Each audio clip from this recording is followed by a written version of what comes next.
What's up? This is another highly requested video that I keep getting questions on. So I know you guys are going to appreciate this one.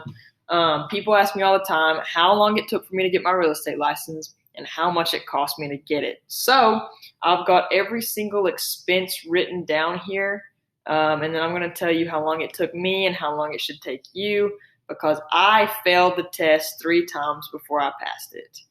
It took me about 9 months to get mine, which if you want more tips and help passing your test so you don't make the same mistakes I did, check out my video on real estate exam tips and tricks. I'll try to put the link in the description down below.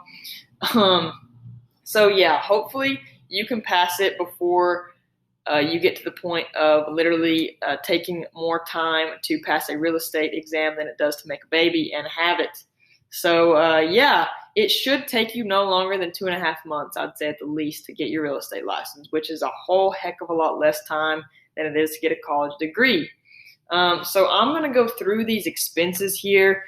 So far, the total expenses, it took me, now this is when I was 18, so this was about 4 years ago. It might cost more now, it might cost less, I'm not sure. All I can tell you is what it cost me whenever I got mine. So I'll give you the total in a minute, but I'm just going to go through and tell you what each thing is and what it cost me. So the first expense I had, these are all in order too, like when I paid them out, was the pre-licensing course, which that cost me $350. And what the pre-licensing course is it was a 2-week course at this real estate school I went to. Now, also, everyone keeps wanting to know what real estate school I went to, but like it's different for every state. The laws in Tennessee are different than the laws in California. So what I recommend you do is just maybe ask a realtor you know, or Google and make sure you read the reviews and find a credible real estate school near you, because you cannot use the same real estate school that I used because the laws are different. My real estate school is about 30 minutes away from me. I went in person. I do recommend you go to real estate school in person because it's a lot easier than going online. And then, so that one was 2 weeks. Pre-licensing course was 2 weeks.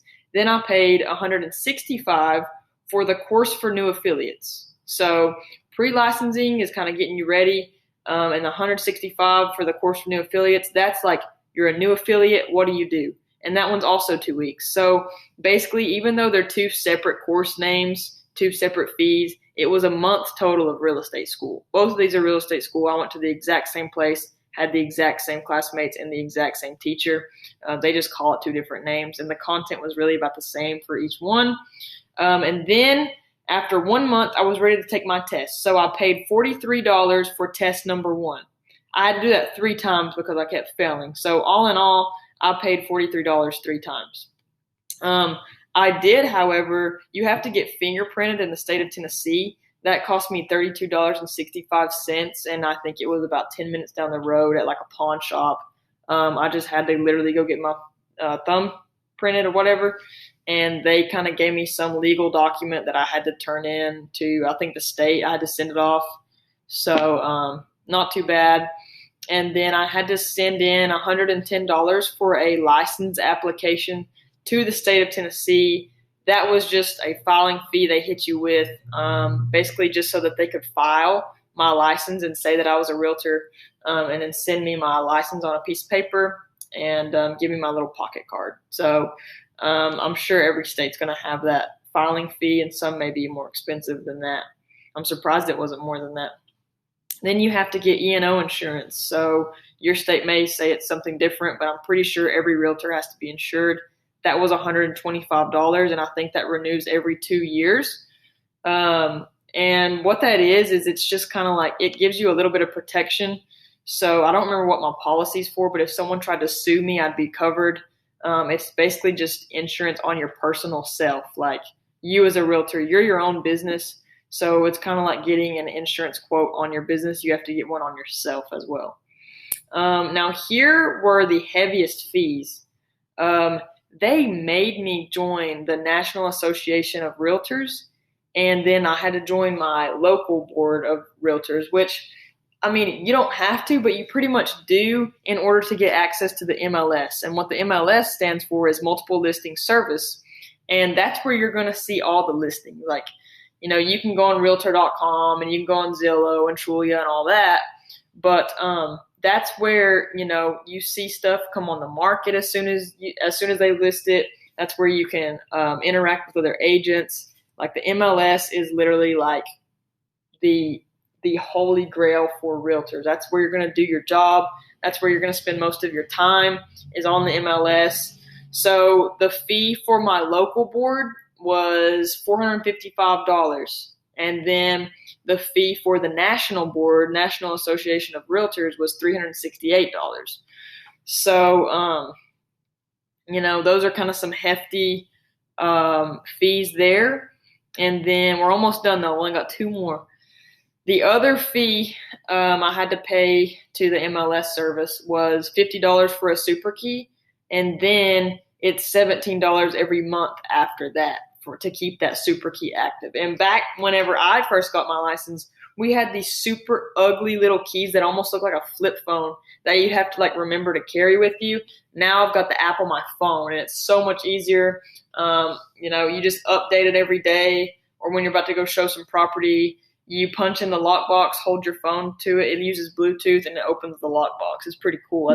That's how realtors get in these houses, or you could do a combo lock. But so that brings us to a grand total of $1,784.65. So a little bit of an investment, but if you look at a college degree, you can spend over $100,000 on an education easily. And I got into real estate school and all that for less than $2,000.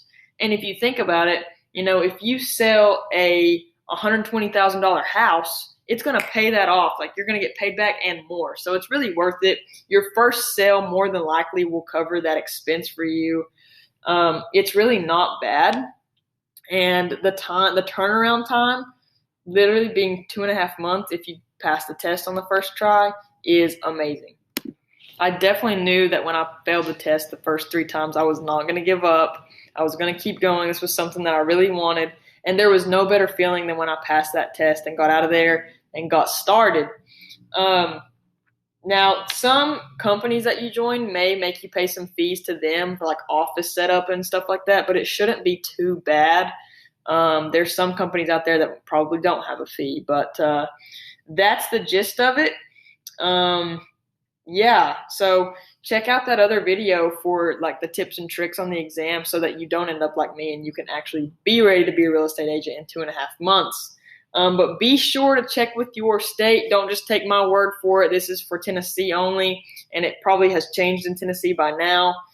Be sure to check with the school. The school that you pick is really good about helping you take the next steps, telling you exactly what you need to get done so that you're good to go. You can start selling property. And just be sure to check with that and make sure you've got all your bases covered, because if there's some huge step that your state needs to take in between all this and you miss it, then you're not going to be ready to go. So good luck to you. Real estate is a super rewarding career, and I wish you the best. Thank you for the support. And if you want extra help, click that course link below.